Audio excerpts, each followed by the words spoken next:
Nah, sekarang saya tunjukkan share screen pembahasan tentang topik hari ini. Oke? Ya, itu adalah pembahasan kita hari ini. Ya, yaitu tentang tuduhan mereka yang mengatakan bahwa kita ini adalah tanduk yang mereka lihat dan baca dalam kitab Daniel 7 dan juga dalam kitab Wahyu 13. Ketika saya mendengarkan dan melihat tuduhan-tuduhan semacam ini, saya itu sebenarnya geleng-geleng kepala aja. Ini kok bisa ya? Mereka cocok logi, mereka cocok-cocokan yang tidak sesuai, apa mereka ini tidak memakai logika mereka secara sederhana? Mengapa begitu mudah mereka percaya bahwa apa yang ditafsirkan oleh Ellen G. White ini adalah sesuatu yang benar? Nah, ini sebenarnya yang menjadi pertanyaan saya sampai saat ini. Jadi agak lucu ya. Nah, jadi saya pikir apa yang mereka tuduhkan itu adalah sesuatu hal yang membuat saya berpikir bahwa mereka ini tidak pernah kritis terhadap ajaran yang dibawa oleh Ellen G. White itu. Padahal ajaran yang dibawa itu adalah ajaran yang semuanya sesat. Kenapa semuanya sesat? Karena semua dimulai dengan memfitnah Katolik. Dimulai dengan memfitnah Katolik. Selalu, perhatikan kalau Bapak Ibu tidak percaya, silakan beli buku yang ditulis oleh Ellen G. White atau pengikut mereka. Semua dimulai dengan fitnahan. Ya, saya pikir mungkin mereka kurang kerjaan. Dan mungkin mereka untuk mencari nafkah, mereka menjual buku konspirasi itu. Ya, untuk mencari nafkah lumayanlah.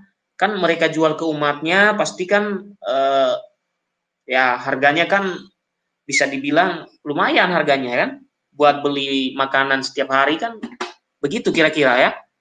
Jadi mereka membuat, mengarang dan memfitnah gereja Katolik sampai mati-matian, tetapi Tuhan masih melindungi gereja Katolik itu.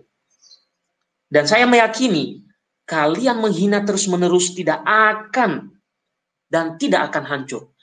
Kecuali kalian mengingkari apa yang dikatakan Yesus di dalam Matius 28 ayat 19 sampai 20 dan Matius 16 ayat 18 sampai 20. Apa yang dikatakan di sana? Yang pertama dikatakan, di atas batu karang ini aku mendirikan gerejaku dan alam maut tidak akan menguasainya. Yang kedua, dalam Matius 28 dikatakan, aku menyertai kamu sampai kepada akhir zaman.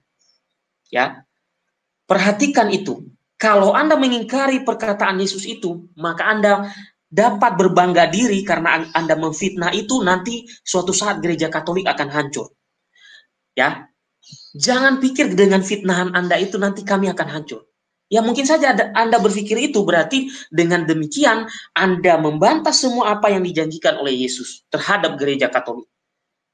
Kalau Anda belum tahu apa itu gereja Katolik, siapa itu gereja Katolik, belajar sejarah.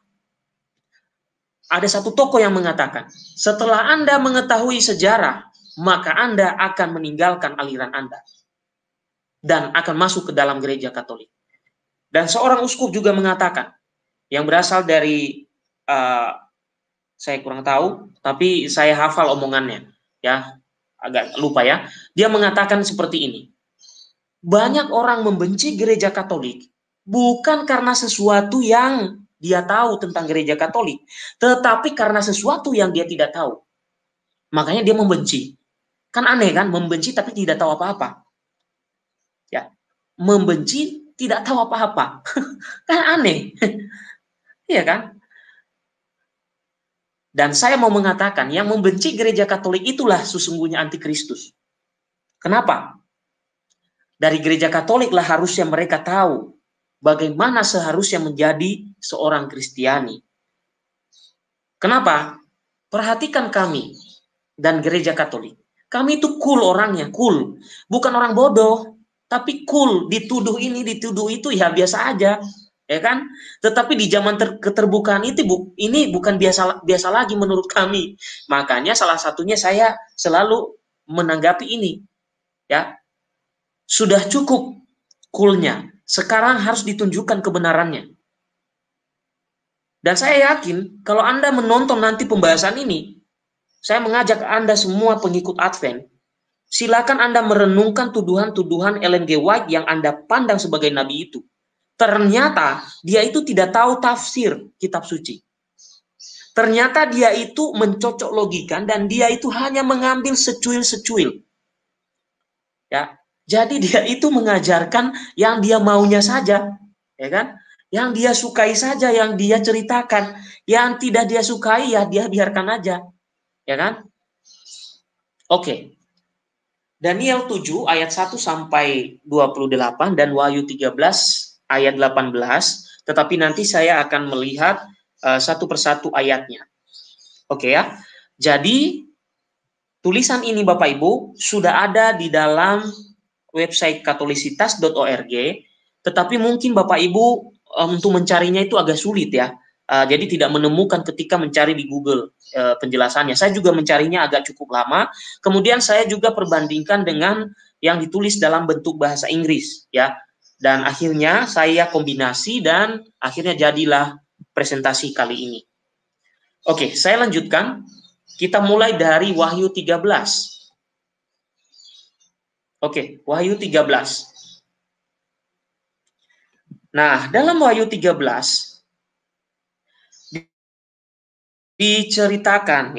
diceritakan ada seekor binatang yang keluar dari laut dengan 7 kepala dan 10 tanduk. Menurut tafsir, dan tafsir yang diangkat di sini adalah tafsir yang diakui oleh Gereja Katolik, bahwa yang dibicarakan di dalam Wahyu 13 itu adalah kerajaan yang ada di kota Roma ketika kitab Wahyu ditulis. Perhatikan. Kerajaan yang ada di kota Roma ketika kitab Wahyu ditulis. Oke? Jelas? Jadi yang dibicarakan itu kerajaan yang ada di kota Roma ketika kitab Wahyu itu ditulis. Lalu konteksnya seperti apa? Konteksnya adalah 7 kepala itu ada 2 pandangan atau tafsir. Yang pertama, 7 gunung di kota Roma. Oke, 7 gunung di kota Roma. Kedua, 7 raja Romawi di zaman Rasul Yohanes menulis kitab Wahyu. Yakni yang pertama, Kaisar Agustus, yang kedua, Tiberius, yang ketiga Gaius, yang keempat Claudius, yang kelima Nero, yang keenam Vespasian, yang ketujuh Titus. Oke? Jadi ada 2 ya dalam kitab Wahyu 13 yang dimaksud di situ 7 kepala adalah yang pertama 7 gunung di Roma, lalu 7 raja Romawi yang ada ketika Rasul Yohanes menulis kitab Wahyu. Siapa saja raja itu? Yang pertama Kaisar Agustus, yang kedua Tiberius, yang ketiga Gaius, yang keempat Claudius, yang kelima Nero, yang keenam Vespasian, yang ketujuh Titus. Nah, sebagian kisah dari raja yang disebutkan ini, misalnya Nero, itu melakukan penganiayaan. Ya, melakukan penganiayaan terhadap jemaat di Roma yang kita kenal sebagai jemaat di Roma, Bapak Ibu, dalam sejarah. Kalau Adventis belum tahu sejarah jemaat di Roma disiksa oleh Nero, pelajarilah. Kemudian Jenderal Titus, ya. Titus di situ disebutkan itu yang menghancurkan Yerusalem pada tahun 70. Menghancurkan kota Yerusalem tahun 70. Itu hanya sebagian saya ceritakan saja, bagian-bagian orang-orang yang kelihatan kejam sekali. Oke ya. Jadi yang dimaksud apa? 7 gunung di Roma, tetapi itu penggambaran dari 7 raja Romawi yang ada di masa di mana Rasul Yohanes menulis kitab Wahyu. Mengapa Rasul Yohanes tidak menulis secara langsung namanya? Kenapa? Kenapa dia harus pakai simbol? Karena apa? Kalau dia menulis nama, nanti dia dibunuh. Maka memakai simbol-simbol. Ya, itu tidak jauh beda dengan sejarah bangsa kita. Ada dulu yang memakai simbol-simbol, ya kan? Simbol-simbol bahwa dia menentang NKRI, lalu dia buat simbol apa? Ya kan? Dan dia membuat tulisan-tulisan, tetapi dia tidak menyebut nama, tapi dia memberikan gambaran-gambaran. Nah, Rasul Yohanes, dia memberikan gambaran, dia memberikan ilustrasi, supaya tidak ketahuan bahwa yang dibicarakan itu Nero, atau yang dibicarakan itu adalah raja-raja Romawi ini. Karena apa? Kalau sekali saja dia ketahuan, maka dia akan dibunuh. Nah, raja ke-8 Bapak Ibu itu juga adalah raja yang sangat kejam, ya. Raja ke-8 Romawi itu kejam terhadap kekristenan juga. Nama rajanya adalah Domitian. Ya. Jadi pada ayat 5, ya, Wahyu 13 ayat 5 itu dibicarakan tentang Kaisar Domitian yang dikatakan mengucapkan hujat karena ia menganggap diri sebagai Allah. Jadi konteks bab 13 ini atau pasal 13 ini pada ayat 5 ini adalah berbicara tentang kekaisaran Romawi, yaitu Kaisar ke-8. Ya, Kaisar ke-8 yang dia hidupnya sama dengan Nero dalam menyiksa. Ya, dalam menyiksa orang-orang Kristiani. Ya, maka dikatakan pada ayat 5, dia mengucapkan hujat dan menganggap diri sebagai Allah. Siapakah dia? Dia adalah Domitian, yaitu raja yang ke-8 kekaisaran Romawi. Ya, dan dia menyiksa umat Kristiani dalam sejarahnya, Domitian ini. Kalau tidak tahu sejarah, belajarlah sejarah. Dia inilah yang dimaksud oleh Rasul Yohanes yang menulis kitab Wahyu, di mana dalam kitab Wahyu itu banyak sekali penggambaran-penggambaran untuk menghindari supaya dia tidak dibunuh.